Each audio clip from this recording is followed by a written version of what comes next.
All right, we are live for the S4Y VLOGCAST in Palms Social, Texas, Austin, baby. Yeah. They tucked us away in a high stakes section of the room.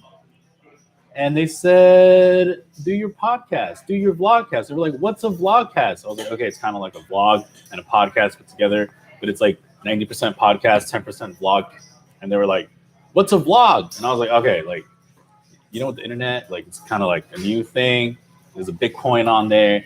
And I was like, just tune in today. We'll show you. And then they're all out there wearing the S4Y gear, ready for the show.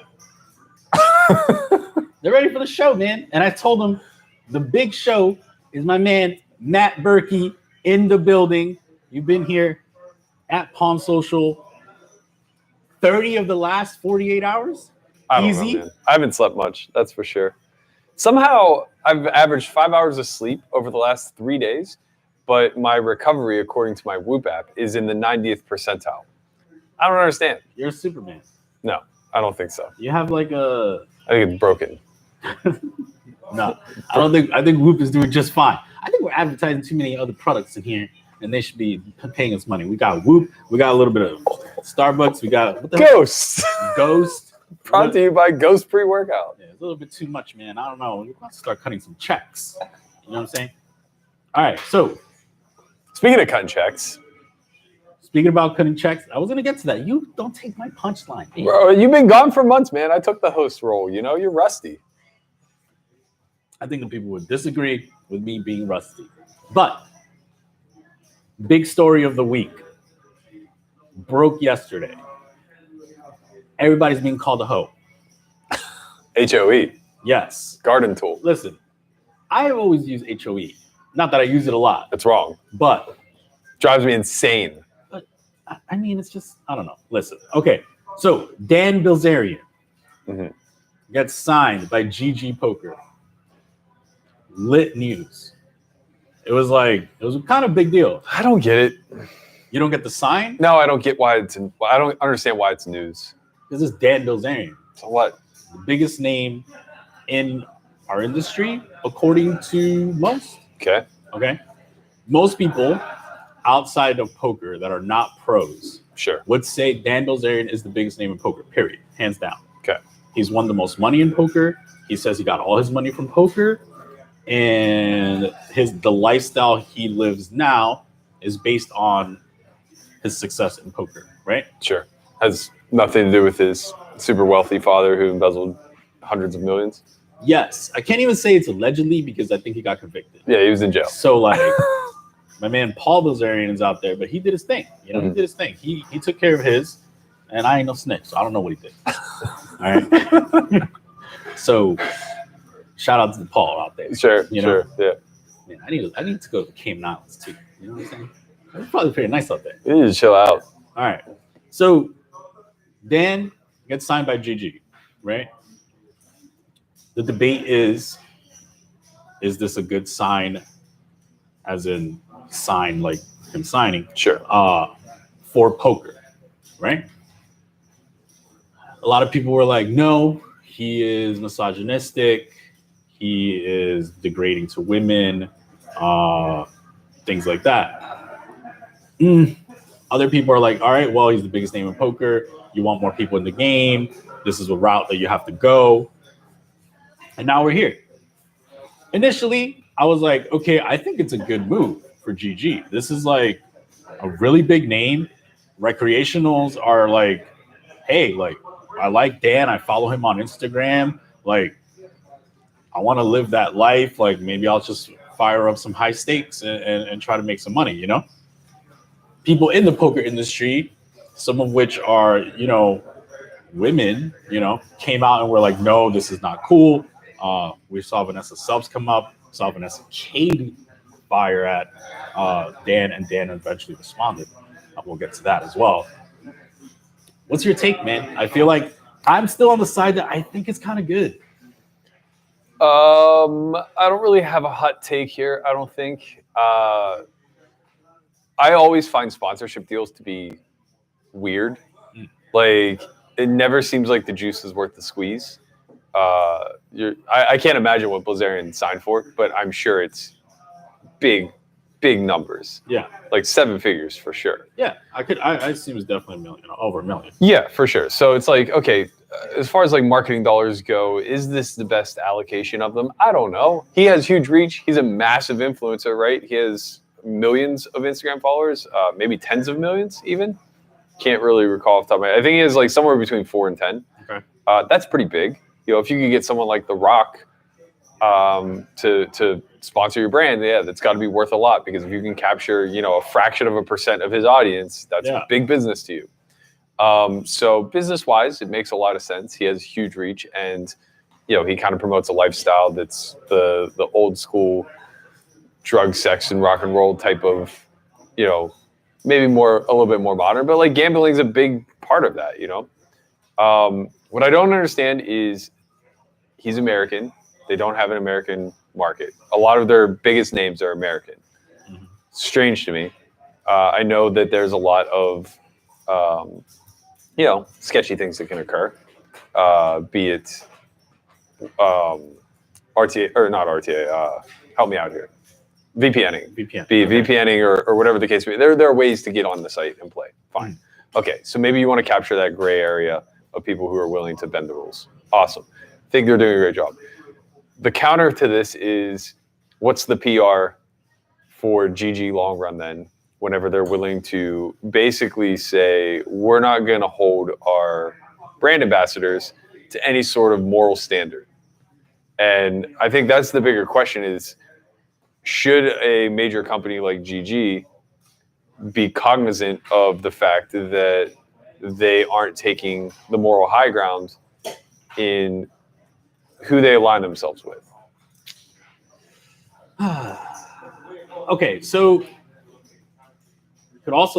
people could also make the argument that Dan is a brand, right? Like, Dan puts these women on Instagram. He allegedly pays them, and they wear his Ignite gear, and he promotes his brand, like, and it works, right? Like, it seems like it's working based on his following, his influence, etc. This influence has now gotten him this deal, which is essentially them saying like, hey, you've done a good job being an influencer. We think you can help us move our needle as well. Sure. Here's this money, and there you go. I think what people don't agree with, and this has been the debate back and forth, and I've been following along, is people on one side are saying like, oh, he's using women and degrading women to promote himself. The other side is saying like, why are you taking such a moral high ground in poker or in advertising, etc., like that? Yeah. And I'm torn, man. I'm honestly torn, because like, I don't think what he's doing is like wrong, but then I also don't think like, okay, like, yeah, you're like, we probably shouldn't. I'm not torn at all. Go ahead. I think this is like very, very clear, and I think it's much to do about nothing. You know, first and foremost, these women who he's degrading in whatever capacity that the outside looking in wants to say are willfully there. Whether they're being paid or whether they're just volunteering to be there, they're willfully there, and you can't hold the moral stance of I support sex workers and I don't support the work that they ultimately put out, right? So like, if these girls are models or porn stars or whatever the case may be, and they're being paid to spend time, do photo shoots, do IG influence and stuff like that for Dan Bilzerian, you can't say that I support their lifestyle, but at the same time, I don't support the type of work that they're doing or the type of person they're associating themselves with. So that already crumbles for me, first and foremost. Secondly, like, sure, as a whole, as society and people and everything else, we should hold our businesses, our companies, and our marketing ambassadors to higher standards, or to our own personal moral standards. Like, we should speak with our wallets and spend our money and invest our money in areas that align with our values. If GG doesn't align with your value, don't consume. But to somehow think that a company that only gives a shit about its bottom line should somehow be held to like a higher moral standard and somehow be like all inclusive, and basically like, it's insane to me as an individual or even as a collective community to think that we're going to bend the will of multi-million, maybe even multi-billion-dollar companies to fit our value system.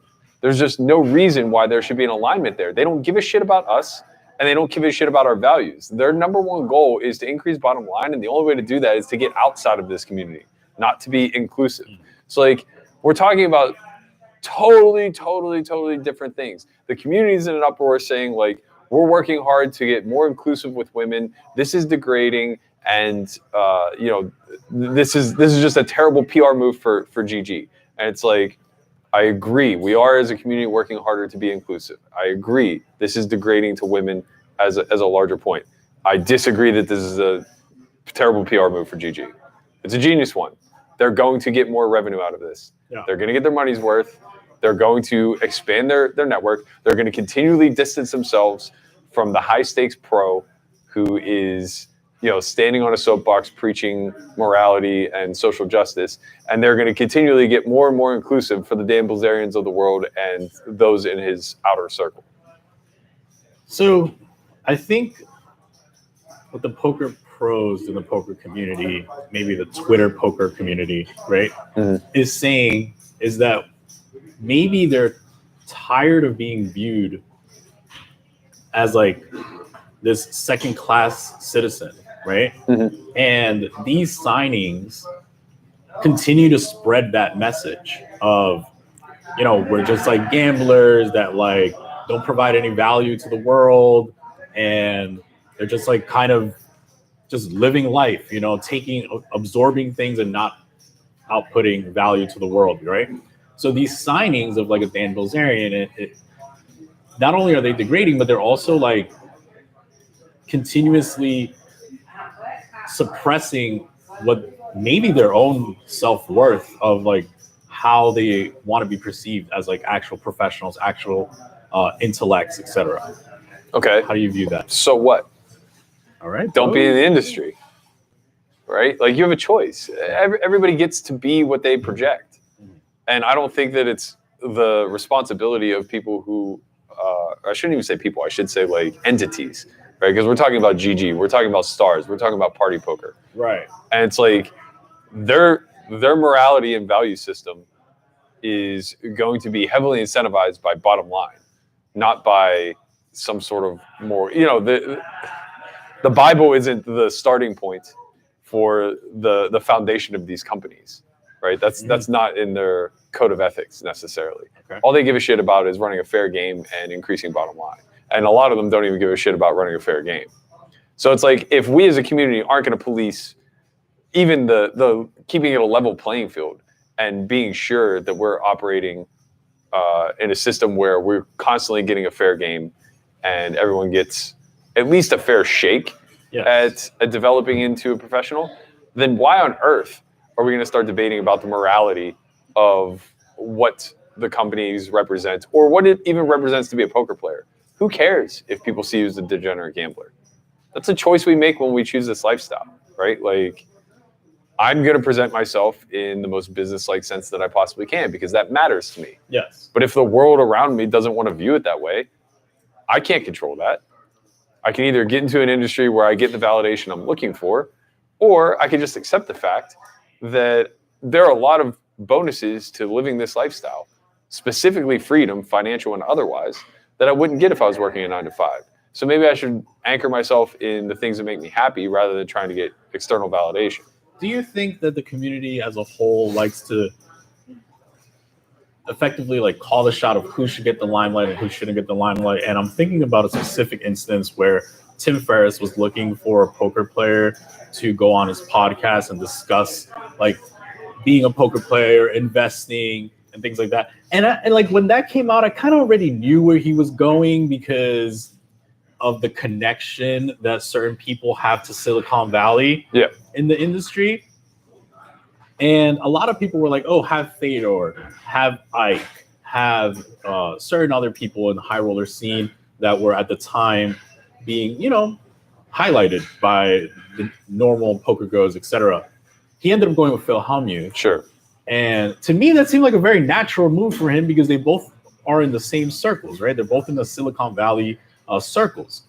And I was like, okay, yeah. I mean, I kind of saw that coming. Like, I'm almost surprised he even asked for like a recommendation, right? Yeah.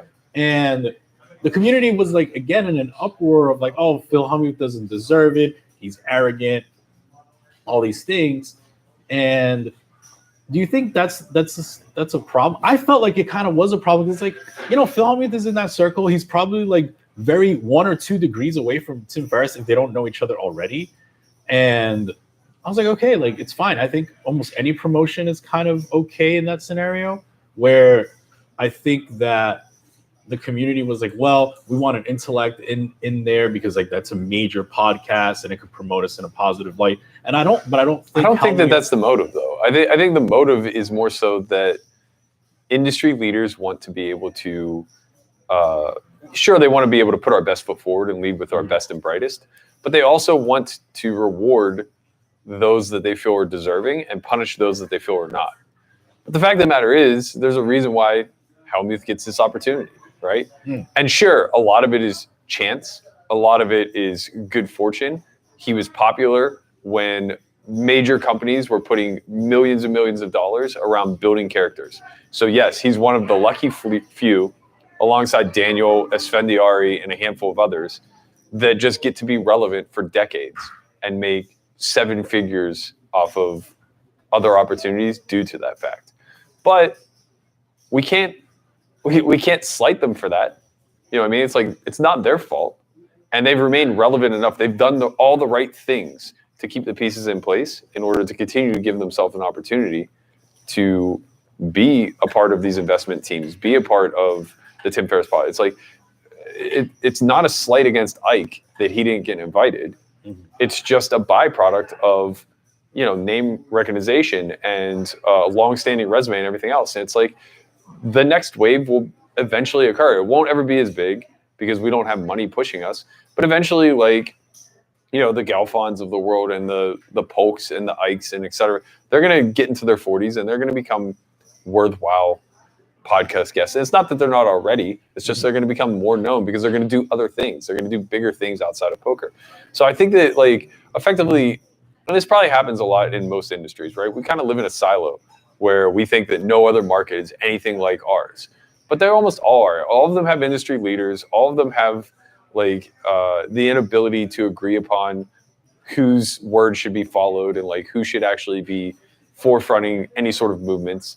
And it just leads us to this bickering and attempt at control. It's something that, like, we have zero power in whatsoever.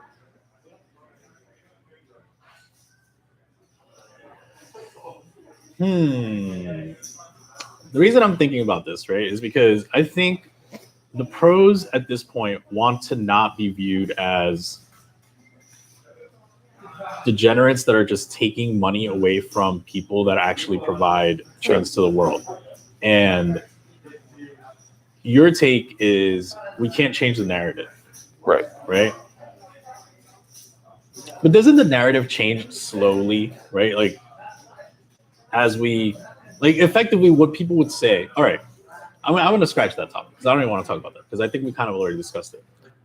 Dan Bizarrian's response, right, to Vanessa was, shut up, ho, nobody knows you, right? That sent waves through the Twitterverse where it was like Ebony Kenny quoted it and tagged Daniel Negreanu and said, how do you respond to this?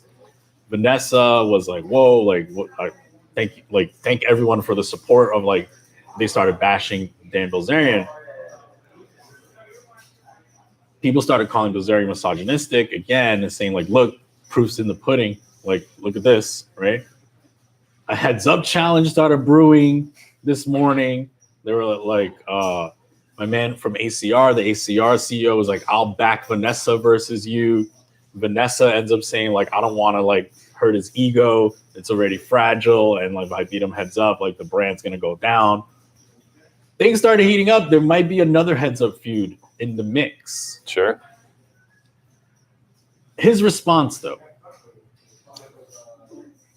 It is what it is, man. It's misogynistic. Right? Like, everybody's calling a spade a spade. Nobody's letting him off the hook for it, but it's also nobody's.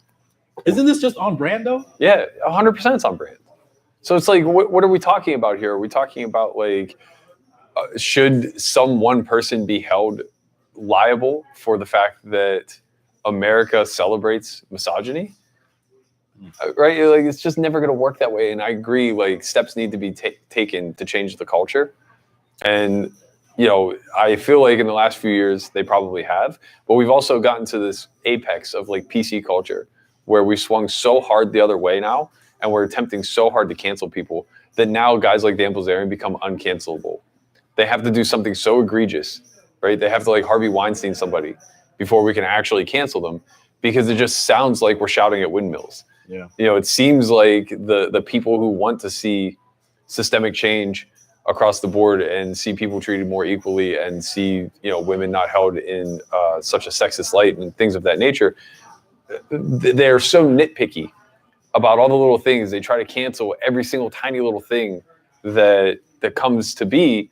Now, whenever a guy is just outward about his machismo and his masculinity in a toxic way, even, right, where he's putting it at the forefront or at the expense of women and basically treating them like second-class citizens, you just can't cancel him because he's too big and he hasn't done anything that is like, you know, again, egregious enough where, like, a Weinstein, it doesn't matter how big he is, he's just gone forever. All right, I'm gonna take.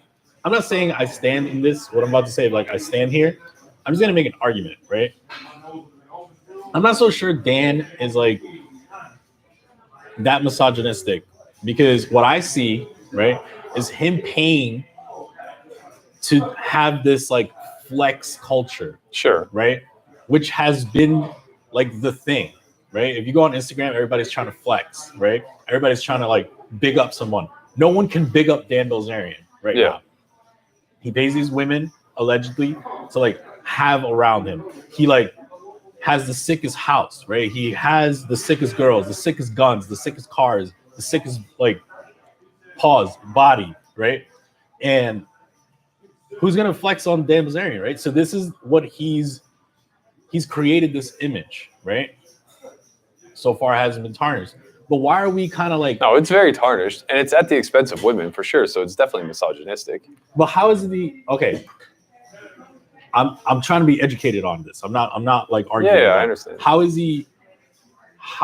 he using it as an expense of women if he's just paying them and, like you said, because it doesn't end there. Up? Yeah, but it doesn't end there. Okay. Right? He's not just like taking photos of him surrounded by women. Okay. And he's not just like making it seem like he's a playboy. He's taking that next step. Like, the captions are very degrading, and the language he uses is very degrading, and like the way he speaks to somebody like Vanessa is very degrading. So it's just like when there's no level of maturity or mutual respect for other people. There's one thing to like cultivate an image. There's another thing to like live and believe in that image, right? And I don't think that there's much separation between, you know, what he presents publicly and who he actually is as a person. So like, that's just where we land, right? It's like, this guy's a piece of shit who has a massive following, and unfortunately the ball is rolling downhill, and no matter how hard we try, we're not going to stop it. That doesn't mean we shouldn't stop trying, or that doesn't mean we should stop trying, right? Like, yes, everybody has absolute right to be outraged that he got signed by GG, that he represents our community, that he acts like such an ass in a public forum. But it's just not going to go anywhere. And it's unfortunate to see guys like Perkins be an apologist for him. Like, I know they're friends. They're cool. They're super cool. I get it. And I know that that's fine. But it's just like, you're choosing to be friends with him in spite of his flaws. So don't apologize for his flaws, right? Just like accept him and just say like, yeah, like, that's Dan. I don't believe in that necessarily, but you're almost excusing it by associating yourself that way. Huh. I also think it's like pretty unfair to like nail Negreanu to the cross. He's just doing his job for a company that may or may not have had this vision when he signed up. And sure, as they continue to steer down a certain path, he may choose to disalign himself. But the messaging he's putting out there is kind of saying the opposite. So he's definitely approaching it from the business standpoint of like, this is going to lead to growth, which inevitably is also supporting and excusing all of the behavior that comes with Bilzerian. It's not a good look. I don't know, man. I just see like, the problem I see is that we want characters in poker, but then the characters come and then we like tear it down. Yeah. It's like, you want the characters, right? Like, we wanted the Doug Polk like shooting shots at everybody and calling people out and talking shit. We wanted like the Sammy Farhas back, and like now you got a Dan Bilzerian. Like, this is what we're talking. This is what we wanted, right? You want the characters, you want the big personalities, you want the controversy. Like, now you got it, and now you're just like, why did Real Kid Poker take this challenge? He's a dog. He's minus EV. It's like, isn't this what you wanted? A feud? Didn't you want this? Sure. Like, didn't you want people with characters that like are controversial? You got Dan Bilzerian. Yeah, but like, they wanted so they could talk about it. They wanted so they could talk about it, but then they were like, now we're talking about it, and they're like, they should have never done that. It's like, okay, like, what do you want, man? Like, okay, like, hit up Sam Grafton, and like, I like Sam Grafton. That's not the one I was talking about. Sam Greenwood. Hit up Sam Greenwood and like sponsor him. Like, sure. You know, you'll get a nice math equation. Yeah, I mean, like, that's the thing. It's like everybody's just always projecting, you know, us included. It's a matter of like what you see as ideal for growth. And the thing is none of us know. None of us have any idea what the average consumer wants. All we know is what we stand for and what we would like to see come to scale. But, you know, we're all individuals. We're all very different, and we're all very wrong. So it's just like, I think it's one of those things where I don't know where this industry is headed. I certainly don't have like super optimistic prospects. But I think that this is representative of poker sites trying to disassociate ourselves from the chess path. I don't think that they want it to become Go or chess, which is a heavily cerebral game, is only going to attract the most intelligent people. You know, I think that they want to lean harder into the gamble and less into the strategy. Yeah. Speaking of gamble, we in Texas, baby. It's Texas Hold'em. You know, every time, so when we get it, like when a new dealer comes in, they're like, oh, what game is it? And I always say, No Limit Texas Hold'em. They like that. Remind them where it originated. It's like No Limit Texas Hold'em. Yeah. You know? Yeah. The players all like when I say that. Sure. They're like, yeah, that's right, Texas. Yesterday I was playing with a gentleman that had, this guy's definitely from Texas. Bro, he had a Texan flag. Like, no, like the Houston, like Texans hoodie. Okay. Dallas Cowboys hat. Wow. Strong. I think that's okay though. I don't know. No, AFC, NFC, you know? Listen, the other boy, like one of my other boys was in, I mean, he's my boy now because he was fired. Right? He was like, D-Town, stay down. Yeah, I was like, yo, all right. He's like, Houston, baby. Like, yo, all right, bro. Sure. D-Town, stay down. Yeah, seriously, fuck the Cowboys. Yo, I'm not going to make any friends with that one. It was crazy, bro. Anyway, so I did want to talk about kind of the scene here, right? So there are no, like, casinos. Right. There's... Well, WinStar's close to Dallas. It's like 30 minutes outside of Dallas. Yeah. So in Texas, right, there's no casinos, but there's like these card clubs, right? And we're in one right now, right? Palm Social. Yep. And first of all, I just gonna need to say, like, this place is insanely nice. Super nice. Like, if this was the games I was in growing up, like in New York City underground, I would never move. Yeah. Like, I would be like, Bellagio, fuck Bellagio. Like, Bellagio's nice, but they changed the name. Yeah. It's called Legends Room now. Right. Bobby's Room. There's always going to be Bobby's Room, man. There should be. They need to. All right, we need to talk about that shit too, because that shit's crazy. Like, it should just be Doyle's room now, or Dolly's room. Why? Why not? Why shouldn't it just be Bobby's room? Well, that's the true. most petty thing I've ever seen in my entire life. Yo, these MGM's petty, bro. Like, Yeah. I'm starting to see it. Like, Yeah, you're like, all right, I even took a little bit of money from you. That happens every day. You know how many people owe me money? I'm not over there changing their name on my phone. Right. Like, right. it's still their name. But Yeah. I put a little parentheses when they owe me money. Like right now, it says like Conrad 2350 parentheses. Sure. I like that. That's So phone I money. always know. Phone money never gets paid though. No. It gets paid. I send them a screenshot every time. Like, this is your name on my phone every time. You know. All right. So we're in Palm Social, right? So here, there's no rake, right? Right. What happens is they pay like a membership fee. Yeah. Right? Yeah. You can buy like your hours in bulk, right? I'm not gonna tell the owner this, but the rake is real cheap. Yeah. Like, pretty it's cheap. too cheap. Pretty cheap. Like, bro, you know, Bellagio, they take $5 every hand. Yeah. In the Rate lower games. Yeah. In the time game, it's like $8 an hour. Yeah. Right? Here, they were like, oh yeah, It's more than $8 an hour in time games. In Vegas? Yeah. It's like $12 an hour. Yeah, in the games No, you're in. 14 hours. I'll be, that's because you're playing like 200, 400. Oh, you're telling me you're paying $4 a half at 10:20? No, I'm paying $9. Yeah, so it's $18 an hour. Okay, yeah, you're right. Okay. Okay. I just like, we do the time flop, I never pay. Sure. So, all right. So they're like, oh yeah, you can get like 500 hours for like dust. And I'm like, 500 hours? It's like half the year. It's like a couple $100. Yeah. Anyway, so it was like pretty good, right? So no rake, low rake, right? Sorry, no rake, Right. pay time, and like the girls are good. like, the girls are good. The food, they go get your food, they bring it. Yep. Unlimited drinks. Like, it's pretty awesome spot actually. We're in this high stakes room, which was like the first game that we had here.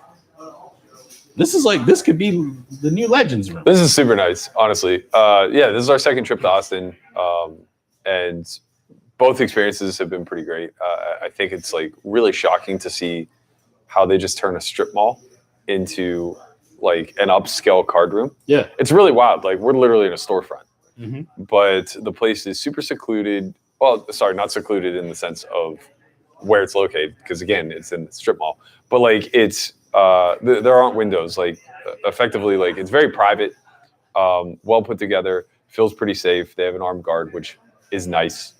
Yeah, I mean, I think like it's a really interesting way to work around the lack of casinos. Mm-hmm. And it makes sense, man. Like, everything should be moving and progressing in this way. I've heard grumblings that the Wire Act may get reversed, which could potentially lead to online poker just immediately getting regulated nationwide, which would be very interesting. Obviously, it would harm places like this to some degree, but live poker is always going to be just fine. If it can survive a pandemic, it can survive anything, for sure. There are rumblings that like Sheldon Adelson is moving to Texas. For what? I don't know. He put in like piles and piles of money in Texas. Really? Yeah. Maybe they're working on getting licensed. Yeah. I mean, there might be like a little bit of something. Casino startup, these clubs are going to die fast. Yeah. Obviously. We'll see. But yeah, I mean, like, I grew up in Pittsburgh before there was a casino. So like, all we played were home games. And this is 1,000 times better in every capacity than any home game I ever played. There's no games in New York City. I mean, there's no casinos in New York City, and Atlantic City's far. Yeah. So like, if you're from the New York City area, Atlantic City's 3.5 hours down south, right? Yeah. Parks is like the newer one, and that's still an hour and a half. Yeah. So there's a lot of underground games, out in New York City. If you guys need some, I got the contacts. Sure. I know who to call, They be laying in the cut, They be laying in the cut. If you guys know who I'm talking about, you know who I'm talking about. Yeah, got that JJ. Laying in the cut with the JJ. You guys know who I'm talking about. Maybe shout out to Trip Billy out there. All right, so let's talk about. I don't want to like. I mean, yeah, I am gonna promote this club because I think it's like pretty sick. Yeah. So they do this thing called bomb pots. Yeah. Right. I love bomb pots. I love bomb pots. Sorry, let me rephrase. Because first of all, we should give it its proper due. Yeah. Jimmy at Peppermill is the one who invented 100%. bomb pots. He invented the bomb pot. He has the bomb pot button. Right. However, they have a nice twist here that is so awesome. Right. And it's double board bomb pots. Yes. So it's a split pot game. Changes everything. So tell people what a bomb pot is if they don't know what a bomb pot is. Okay, so bomb pots are, everybody antes a certain amount. Usually it's 2.5 to 5 big blinds, depending on how big everybody wants to gamble. And you just go straight to the flop. So if you're 9-handed, 9 people get dealt in. Everybody puts up 2.5 to 5 blinds. A pot is collected, and we go right to the flop. Now, on these double board bomb pots, you see 2 flops. So you have to find hands that like can go 2 ways. And it gets really fascinating, like, if say a card matches on both boards, or if a suit matches, like if like 2 spades are on the flop on the top and maybe 1 spade on the bottom, now all of a sudden like having spades is insanely powerful, but also like your outs are already kind of there, and like there's just so much information that is available to be collected, but it's also so easy, and this is what makes it so beautiful. People just like disregard, right? So they just play their hands and they're just like, oh, I have top pair on a board. Let me invest a bunch of money. And it's just like, it doesn't work that way, man. Like, oh, there's so many fundamentally interesting things about bomb pots or double board bomb pots, but also just like so many frustrating things about it too. I lost a massive bomb pot yesterday. I think it was like, it must have been like an AK bomb pot playing 2-5, where it was a PLO bomb pot, and I flopped a pair and an open ender on both boards, and I ended up getting it all in on the turn, where I had still a pair, I had 2 pair and an open ender on top, and I had made my straight on the bottom, and I got it all in versus just a naked set on the bottom, and he ends up counterfeiting me. It was a set that would be an overpair, so he had 7s. And the flop on the top was like, I don't know, 10-6-8 or something like that. Right. It wasn't actually that, but something for that nature. And I had something like, so it was like 10-5-3 turn 4, and I had something like 5-4. Right. But anyway, he counterfeits me on the top on the river, and he makes quads on the bottom. It just like scoops the whole thing, and it's just like so aggravating because, sure, I wasn't like getting my money in pure, but when I have a 2-way hand like that, and he only has a 1-way hand, I mean now like my equity on the bottom versus him wasn't that great. It was a 2-tone board. He had the flush draw, and he had a set. So like my equity on the bottom may have only been like 25 to 30% on flop, but my equity on top is like really, really high because he has nothing. Right. He just has a pair, and I have like a pair and effectively a wrap. Yes. So it's just like I'm supposed to win half this pot a really, really, really high percentage of the time, and I also get to scoop at some frequency. He likely should never scoop and win half the pot like at a pretty high percentage of the time as well. But instead he just scoops me, and I'm just fucking miserable.